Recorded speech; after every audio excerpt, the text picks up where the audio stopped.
everybody, my name is Tanya and welcome to my January book haul. So I don't have a huge collection of books here, but definitely enough. January is my birthday month. I didn't really get many books for my birthday, although I did get one in particular that I'm very excited about. But I kind of did a bit of treat yourself, self book buying in January, so let's get into it. So the first book I got from a local bookstore when I got a voucher, a reward for my birthday.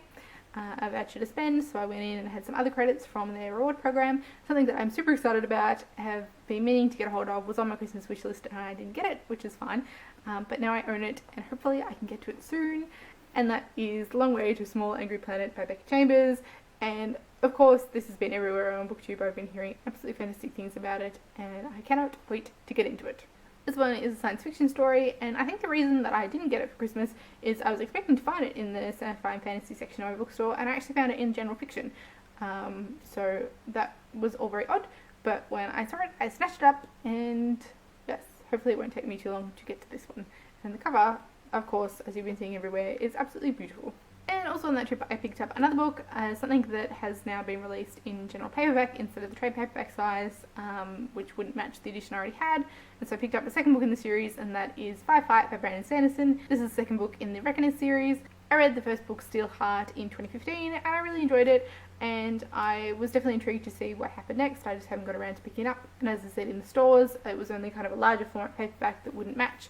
So when I saw that it had now been released in this size paperback, that matches the one I already had, I picked it up, and you know, I'm not in any great hurry to read this one, but I am looking forward to seeing what happens next. This one is set in a world of kind of evil superheroes, and this is one of Brandon Sanderson's kind of YA series, and we're following the character of David. In the first one, he's trying to exact revenge on an epic, which is what these kind of evil superheroes are called, who caused the death of his father, and action adventure ensued, and now this is the next installment to see what happens next. The next book I got is a complete random buy that I got at my local independent bookstore. I just happened to go in there because that happens, and I saw this one and I picked it up and it came out with me. And so that is The Last Banquet by Jonathan Grimwood. I had never heard of this one before seeing it. Let's be honest, it was the cover that really jumped out at me. I think this is stunning. And then the description sounded fantastic too. This seems to be the way I buy a lot of books. That and Booktube. But, you know.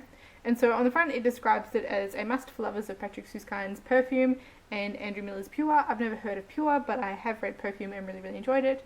And yeah, so I'm going to read you the blurb of this one because I don't really know anything more about it than what the blurb has told me. And so it says, it's a story of revolution, obsession, and one man's hunger. So starting life in the gutter, Jean-Marie Demont rises through the ranks of 18th century French society propelled by his wits and an obsession with finding the perfect taste. But beyond the palace walls, revolution is in the air, and the country is clamouring with a hunger of a different kind.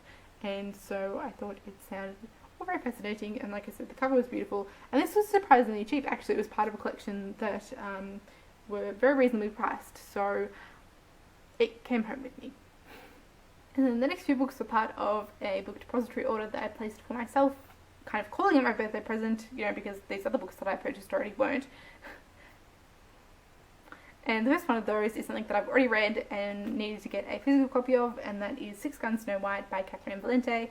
I had read this one originally on ebook, which was the only way that I could purchase it at the time, but now the paperback version has come out, and so I had to snap it up. I absolutely adored this. I thought it was fantastic. It's kind of a Wild West retelling of Snow White in some ways, you know, but whatever it was, I really enjoyed it. I thought the writing was beautiful. Everybody's crazy about Catherine Valente and her Girl Who Said Could Never Go to Fairyland series, which I've not read yet, but this one is the one of hers that I have read, and it definitely needed to be on my shelves in a physical form. Then the next one I blame Erica for, and that is another Catherine Valente, and this time it is Speakeasy. So this is the reason that I couldn't get a paperback version of Six Guns Snow White, because her books, or at least a couple of them, have seemed to come out in these special editions, special hardcover editions, that do happen to be signed, and then they go away for a long time and finally come out in paperback. So Erica picked this up and she read the blurb and I went, I kind of need it. And of course, at the moment, all that's available is this special edition. So, you know, birthday special, yep, okay, justification, there we go. And so again, I'm just going to read you the blurb of this one, and I think it sounds fantastic, and it's very small, so hopefully I will get to it soon. So it says, If you go looking for it, just about halfway uptown and halfway downtown, there is this hotel stuck like a pin all the way through the world. Down inside the Artemisia, it's this mortal coil all over, earthly delights on every floor. The Hotel Artemisia sits on a fantastical 72nd Street in a decade that never was. It is home to a cast of characters, creatures, and creations unlike any other, including especially Zelda Fair, who is perfect at being Zelda, but who longs for something more. The world of this extraordinary novella, a bootlegger's brew of fairy tales, jazz age opulence, and organised crime, is ruled over by the diminutive, eternal sinister L. Zelda holds her own against the boss, or so it seems, but when she faces off against him and his besotted employee Frankie in a deadly game that might just change everything, she must bet it all and hope not to lose. So when it's talking about a bootlegger's brew of fairy tales, jazz age opulence, and organised crime, I think that's the bit where I went, yep, sign me up for that. And here's the plate that is signed. So this is copy 809 of the 1250 limited edition copy. So it was a little bit pricier, but now I have this. So then next up, I have a couple of books from the Virago Modern Classic Designer editions that were previously out of print as far as I can tell, but suddenly appeared again, and I snapped them up. I've got a wishlist on the book depository that has got all of the out of print ones in it, and I check it every now and then just to see if any are available again, because it has happened in the past. And on this particular day I checked and there were 2 in there, and I bought them, and I don't really know anything about them, but now they're on my shelf. And so they are The Enchanted April by Elizabeth von Arnim, which is this beautiful blue and floral design, which is lovely. And then one that I particularly wanted because I think the cover is just stunning and now I own is The Diary of a Provincial Lady by E.M. Delafield. And these, roses are just lovely. It's a little bit banged up down the bottom, but that's alright. It's actually a very tiny little book. I think Ange from the On Pages read this one last year and didn't give it, a high rating, but I am still looking forward to reading this one. And yeah, so 2 more for my Virago Modern Classic Designer Edition collection.